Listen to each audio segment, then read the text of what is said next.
Hello दोस्तों, आइए number system के पार्ट 7 पढ़ते हैं।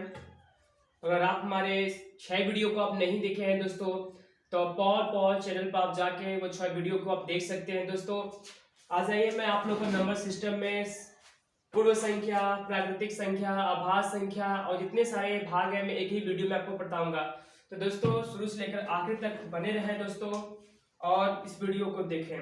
तो आइए दोस्तों स्टार्ट करते हैं। आज पहले हम लोग देखेंगे दोस्तों प्राकृतिक संख्या। प्राकृतिक संख्या ये क्या होती है? प्राकृतिक संख्याएं, तो प्राकृतिक संख्याएं किसको कहते हैं? तो दोस्तों देखिए, वह संख्या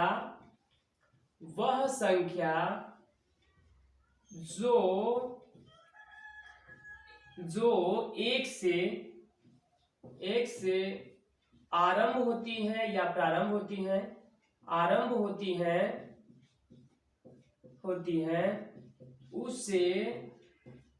उसे प्राकृत संख्या कहते हैं। प्राकृत संख्या कहते हैं। दोस्तों इसमें ध्यान क्या देना है कि वह संख्या जो एक से आरंभ होती है उसे प्राकृतिक संख्या कहते हैं। जैसे एग्जाम्पल पे देख सकते हैं, एक से स्टार्ट होगा, 1 2 3 4 5 6 7 और ये दोस्तों इन्फिनाइट तक जाएगा, अनगिनत तक आप लेके। लेकिन यहाँ दोस्तों एक से आरंभ होना बहुत जरूरी है, उसी को कहते हैं प्राकृतिक संख्या। वह संख्या जो एक से आरंभ होती है उसे प्राकृतिक संख्या कहते हैं। जैसे 1 2 3 4 5 6 7 इन्फिनाइट यानी अनगिनत तक, तो एक से आरंभ होना चाहिए दोस्तों, तो इसी कहते हैं प्राकृतिक संख्या। बहुत बार ये सर्विस में पूछता है दोस्तों, तो इसको आप ध्यान रखें कि प्राकृतिक संख्या वह संख्या जो एक से आरंभ होती है उसे हम प्राकृतिक संख्या कहते हैं। आइए दोस्तों देखते हैं पूर्व संख्या किसे कहते हैं। पूर्व संख्याएं हम पूर्व संख्या या संख्याएं किसे कहते हैं? आइए दोस्तों देखते हैं। वह संख्या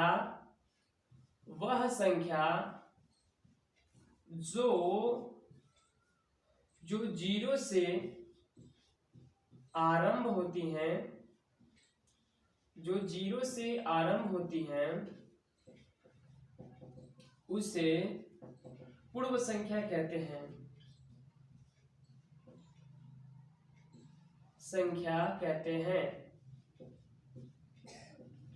दोस्तों इसमें 0 से आरंभ होगा दोस्तों, हम ये देखेंगे। वह संख्या जो 0 से आरंभ होती है उसे पूर्व संख्या कहते हैं। जैसे दोस्तों एग्जांपल के तौर पर देख लीजिए, 0 1 2 3 और ये भी अनगिनत तक जाए। लेकिन 0 से स्टार्ट होना दोस्तों बहुत कंपलसरी है। वह संख्या जो 0 से आरंभ होती है उसे पूर्व संख्या कहते हैं, यानी पूर्व संख्या में 0 का होना बहुत जरूरी है दोस्तों। ये बहुत बार एग्जाम में आता है दोस्तों, जब सर्विस का एग्जाम देने जाते हैं दोस्तों, ये पूछ देता है। बहुत लोग इस सब क्वेश्चनों को नहीं ध्यान दे पाते हैं, जो कि ये बहुत जरूरी है दोस्तों नंबर सिस्टम के इस भाग को जानना। तो ठीक है, आइए वह संख्या जो 0 से आरंभ होती है उसे पूर्व संख्या कहते हैं। 0 1 2 3 अनगिनत तक जाए। आइए अगला क्वेश्चन हम लोग देखते हैं। तो दोस्तों आइए हम अगला देखते हैं, सम संख्या क्या होती है। तो सम संख्या के बारे में हम लोग देखेंगे। सम संख्या दोस्तों आइए इसको अच्छी तरह समझते हैं। वह संख्या जो 2 से भाग देने पर वह संख्या 2 से पूर्णतः विभाजित हो जाती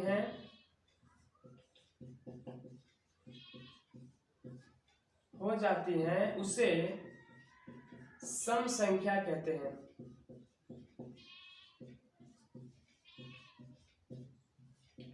दोस्तों हमें यहाँ पे ये ध्यान देने की जरूरत है कि वह संख्या जो 2 से भाग देने पर वह संख्या 2 से पूर्णतः विभाजित हो जाती है उसे सम संख्या कहते हैं। या कह सकते हैं वह संख्या जो 2 से विभाजित हो जाए उसे हम क्या कहेंगे? सम संख्या। जैसे दोस्तों 4 6 8 2 से भी 2 4 6 8 10 12।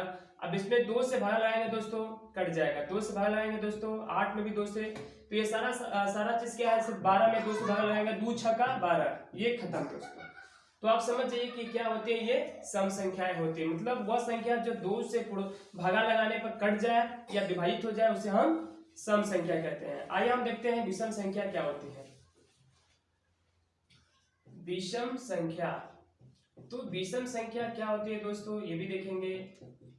वह संख्या जो 2 से पूर्णतः विभाजित ना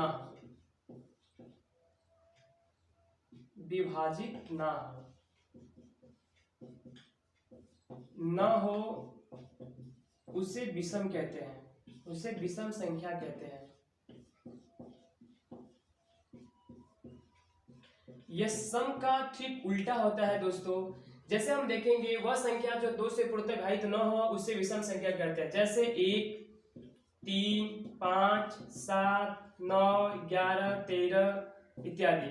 दोस्तों आप इसको भाग लगाकर देखिए 2 से, ये विभाजित नहीं होगा। जैसे 3 में 2 से करेंगे नहीं जाएगा, 5 में 2 से नहीं जाएगा, नहीं कट पाएगा 2 से, तो ये होता है विषम संख्या दोस्तों। ठीक है, आइए हम आगे चलते हैं दोस्तों।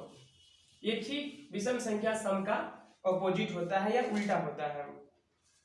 अब हम लोग समझेंगे दोस्तों परिमेय संख्या क्या होती है। परिमेय संख्याएं वह संख्या जो p बाई q के रूप में हो एवं q का मान 0 ना हो, q का मान 0 न, उसे परिमेय संख्या कहते हैं, उसे परिमेय संख्या कहते हैं, उसे परिमेय संख्या कहते हैं। जैसे वह संख्या जो p बाई q के रूप में हो एवं q का मान 0 नहीं होना चाहिए, बटा का मान 0 नहीं होना चाहिए, उसे परिमेय संख्या कहते हैं। जैसे 3/5, 6/8, 3/7। देखिए दोस्तों ये p हो गया, ये q हो गया, लेकिन q का मान 0 नहीं होना चाहिए दोस्तों। जैसे -3 ये भी है दोस्तों, हम 1 मान लेंगे, ये p बाई q। 5 दोस्तों ये भी है, 5 ये भी दिया है, पूछे कि 5 क्या परिमेय संख्या है, तो हाँ है दोस्तों, क्योंकि आप 1 मान लेंगे तो ये p बाई q के रूप में तैयार हो जाएगा। इसको हम लोग परिमेय संख्या कहते हैं। आइए दोस्तों आगे हम चलते हैं और देखते हैं अपरिमेय संख्याएं क्या होती है। अपरिमेय संख्या क्या होती है। अपरिमेय संख्याएं वह संख्या जो p बाई q के रूप में ना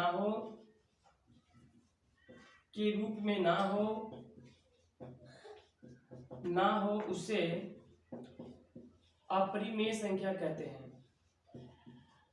अपरिमेय संख्या कहते हैं। दोस्तों यहाँ पे देख सकते हैं वह संख्या जो p बाई q के रूप में ना हो उसे अपरिमेय संख्या कहते हैं। जैसे ये करड़ी में कोई मान आ जाए, जैसे करड़ी में 3, दोस्तों ये 3 किसी का वर्ग नहीं है।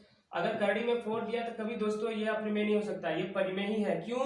क्योंकि आप देख सकते हैं 4 2 गुणे 2 का होता है, जब हम बाहर निकालेंगे पेयर बना के तो 2 बाहर निकल जाएगा दोस्तों, या 1 मान लेंगे तो p बाई q के रूप में हो जा रहा है। तो दोस्तों ये नहीं होगा क्योंकि ये परिमेय है, लेकिन वो चीज जो करड़ी में हो उसका मान न निकले, से करड़ी में 5, करड़ी में 7, ये अपरिमेय संख्या है। और पाई में आए दोस्तों, और तो ये क्या है अपरिमेय संख्या, करड़ी में 7, करड़ी में 5, तो ये भी एक अपरिमेय संख्या है दोस्तों। तो आप ये देख सकते हैं। और दोस्तों ये सबसे बड़ी बात मैं आपको बताऊं तो परिमेय का खोज कहाँ हुआ था, तो ये चीन में आप देख सकते हैं दोस्त, इसका खोज चीन में हुआ था, आप ये भी जान सकते हैं। ठीक है, और पाई का मान क्या होता है दोस्तों, 22/7 होता है, लेकिन पाई को अपरिमेय संख्या ही माना गया है। ठीक है दोस्तों, आइए हम आगे चलते हैं और देखते हैं। अब दोस्तों हम लोग देखेंगे भाज्य संख्या क्या होती है। भाज्य संख्याएं क्या होती है। भाज्य संख्याएं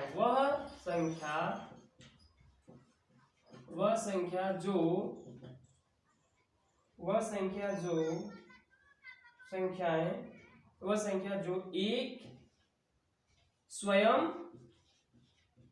एवं एक के अतिरिक्त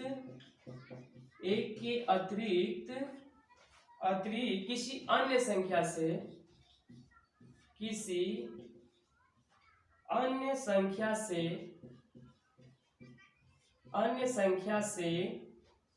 भी विभाजित हो जाए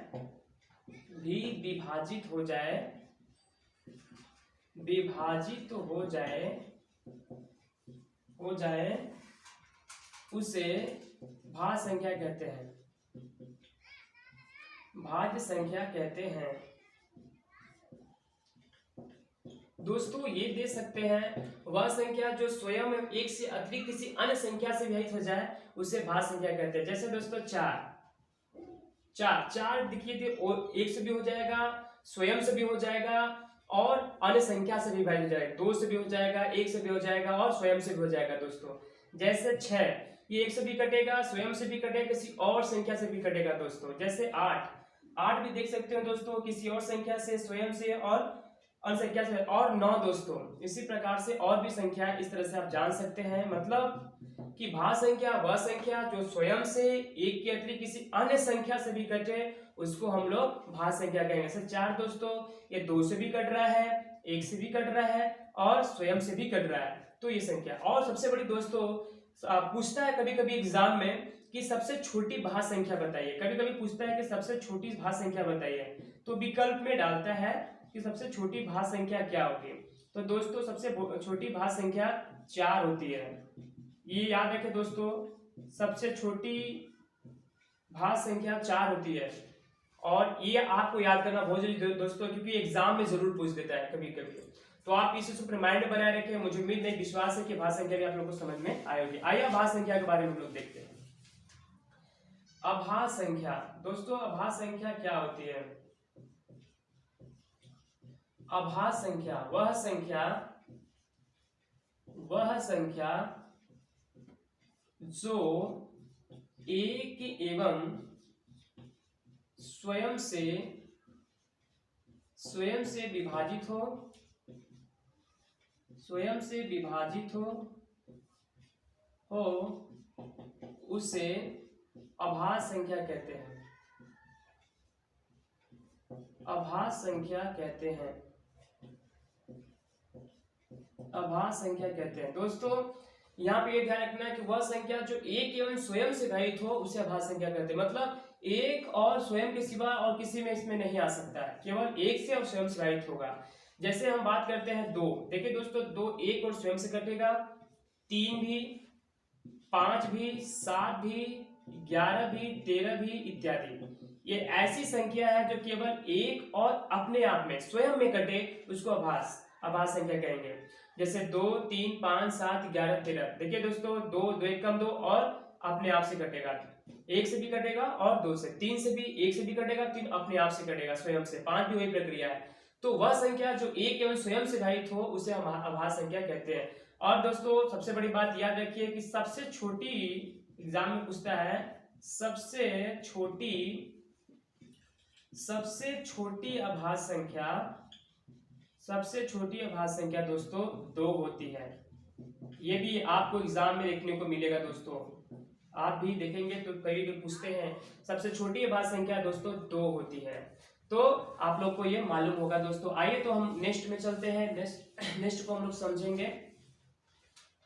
नेक्स्ट हम समझेंगे दोस्तों वास्तविक संख्या क्या होती है। वास्तविक संख्याएं क्या होती है? वास्तविक, इसको इंग्लिश में बोलते हैं रियल नंबर। वास्तविक संख्याएं ये क्या होती है? वास्तविक संख्याएं आइए हम लोग देखते हैं। परिमेय तथा अपरिमेय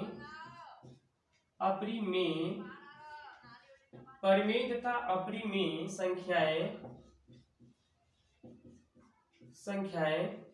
ये अपरिमेय है दोस्तों, समझिएगा। परिमेय तथा अपरिमेय संख्याएं सम्मिलित रूप से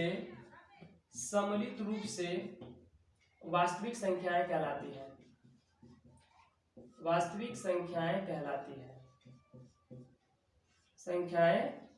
है।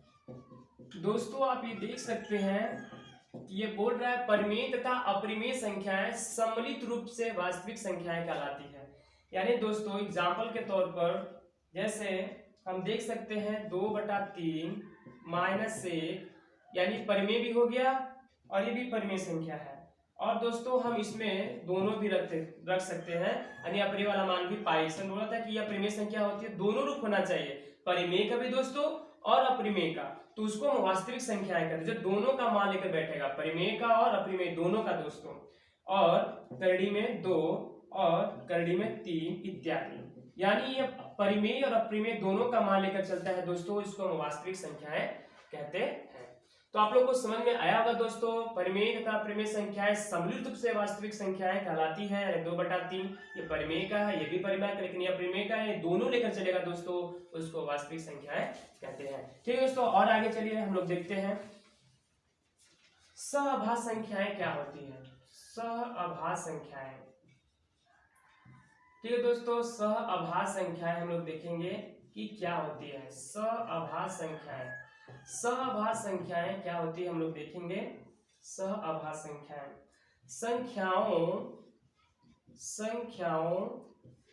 संख्याओं का वह युग्म, संख्याओं का वह युग्म जिनमें दोस्तों, ये जिनमें लिखा है, जिनमें एक के